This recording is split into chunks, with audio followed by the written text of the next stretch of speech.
নমস্কার বন্ধুরা, AB news ল্যাবে তোমাদেরকে স্বাগতম। আমরা গতকাল মানে 19 তারিখে একটা নোটিফিকেশান দেখতে পেয়েছিলাম, যাদের ওবিসি ক্যাটাগরি আছে তাদেরকে সাব ক্যাটাগরি আপডেট করতে বলা হচ্ছে। 20 তারিখ থেকে 25 তারিখ পর্যন্ত এটা টাইম আছে।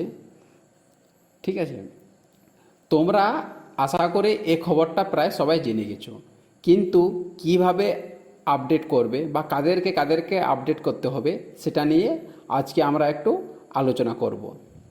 প্রথমে দেখি কারো এইরকম উইন্ডো আসছে। হতে পারে সে জেনারেল কি এসসি কি ওবিসি কি ইডব্লিউএস ক্যাটাগরির স্টুডেন্ট।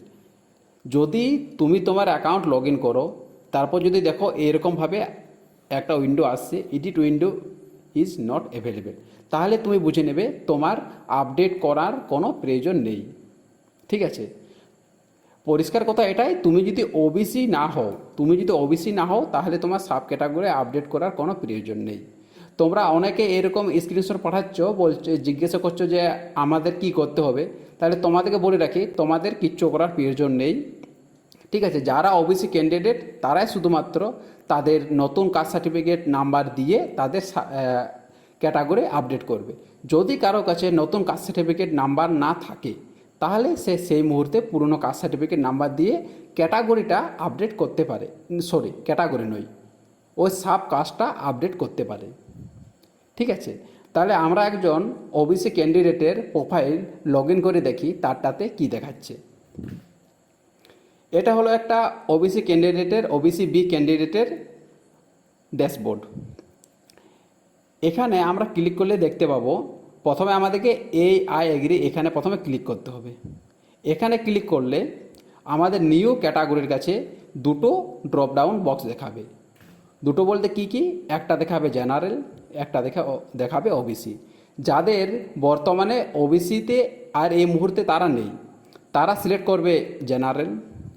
যদি কেউ ওবিসি ক্যান্ডিডেট তার এখনও ওবিসি ভ্যালিডেশন আছে কি 66টি জনজাতির মধ্যে পড়ছে, তাহলে তাকে ওবিসিতে ক্লিক করতে হবে। যেহেতু আমাদের স্টুডেন্ট ওবিসি, তাহলে আমরা ওবিসিতে ক্লিক করলাম। ওবিসিতে ক্লিক করে আমরা এই রকমের উইন্ডো দেখতে পাবো। উপরে লেখা থাকবে কারেন্ট ক্যাটাগরি, যেটা ও ফর্ম ফিল আপের করার সময় দিয়েছিল ওবিসি। New category OBC. এখানে কাস্ট সার্টিফিকেট নাম্বারটাও দিতে হবে। এটা যদি ওর পুরনো কাস্ট সার্টিফিকেট নাম্বার থাকে সেটা দিলেও চলবে, কিন্তু যদি ও নতুন করে নিয়েছে, যদি ও কাস্ট সার্টিফিকেট আপডেট করে নিয়েছে, নতুন কাস্ট সার্টিফিকেট করে নিয়েছে, তাহলে নতুন কাস্ট সার্টিফিকেট নাম্বার দেওয়াটাই ভালো। ঠিক আছে, তবু এখানে যেহেতু লেখা আছে কাস্ট সার্টিফিকেট অপশনাল, কেউ দিতে চাইলে দিয়ে দিতে পারো, কেউ যদি দিতে না চাও না দিতে পারো। আমি বলবো দিয়ে দেওয়াটাই ভালো। ঠিক আছে, এখানে কাস্ট সার্টিফিকেট নাম্বার দিয়ে নিচে সাব ক্যাটাগরির ড্রপডাউন বক্সে ক্লিক করতে হবে। ঠিক আছে, এই জায়গায় ক্লিক করতে হবে। এই জায়গায় ক্লিক করলে আমরা দেখা পাবো এখানে অনেকগুলি সাব ক্যাটাগরি আছে। ঠিক আছে, এখানে অনেকগুলি সাব ক্যাটাগরি আছে। এখান থেকে যার যেটা প্রযোজ্য, মানে যার কাস্ট সার্টিফিকেটে যে সাব ক্যাটাগরি লেখা আছে সে সাব ক্যাটাগরি সিলেক্ট করে এখানে সাবমিট বটমে ক্লিক করবে।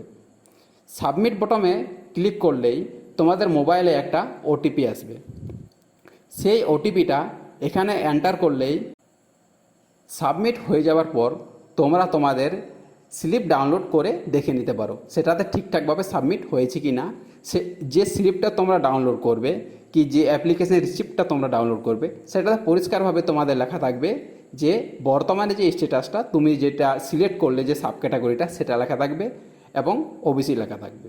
তাহলেই তুমি কনফার্ম হয়ে যাবে যে তোমার আপডেট সম্পূর্ণভাবে হয়েছে। ঠিক আছে, যদি আপডেট সংক্রান্ত আরও কিছু প্রশ্ন থাকে তাহলে কমেন্ট বক্সে জানিও। ভিডিওটা যদি ভালো লাগে লাইক করো, কিছু প্রশ্ন থাকলে কমেন্ট করো, আর কারো যদি উপকৃত হয় তাহলে তাকে একটু শেয়ার করে দিও। আর যদি WBSSCর সংক্রান্ত নতুন আপডেট পেতে চাও চ্যানেলটাকে সাবস্ক্রাইব করে রাখো। Thank you.